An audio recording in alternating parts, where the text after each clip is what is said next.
Bonjour à tous. Cette semaine, nous parlons équipement. Alors, quelques points essentiels. La course a lieu au mois de mars. Il est possible qu'il fasse un peu froid.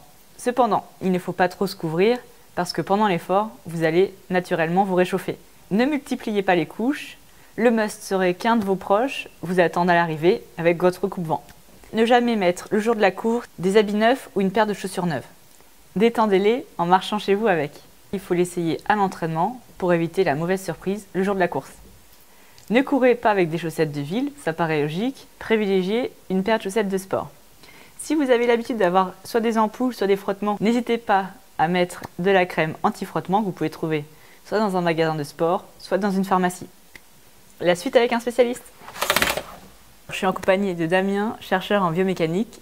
Donc, je sais qu'il existe différents mouvements du pied. Est-ce que tu peux nous en dire plus? En effet, il existe 3 mouvements de pied. On va retrouver les coureurs de type neutre, avec une foulée neutre, les coureurs avec une foulée dite pronatrice, et puis les coureurs avec une foulée dite supinatrice.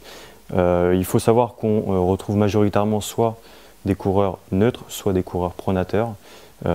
Et puis en fait, ces mouvements de pied vont provoquer d'autres mouvements au niveau des articulations sous-jacentes.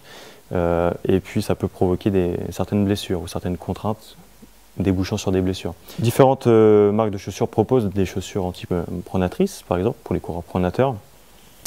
Donc là, on en a l'exemple, avec à ma droite une chaussure dite neutre, et puis à ma gauche une chaussure dite anti-pronatrice.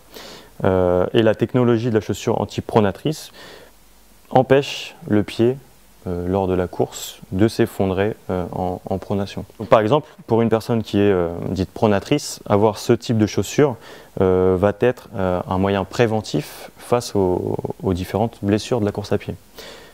Pour savoir si on est pronateur ou si on est neutre ou supinateur, ici on propose des analyses de course sur un tapis de pression plantaire et puis avec des caméras qui nous permettent de quantifier le mouvement et qui nous permettent de déterminer si on est pronateur, neutre ou supinateur. De là, on peut orienter sur la bonne chaussure à porter, à avoir lors de la course à pied. Merci et au revoir Damien. Au revoir Valentine.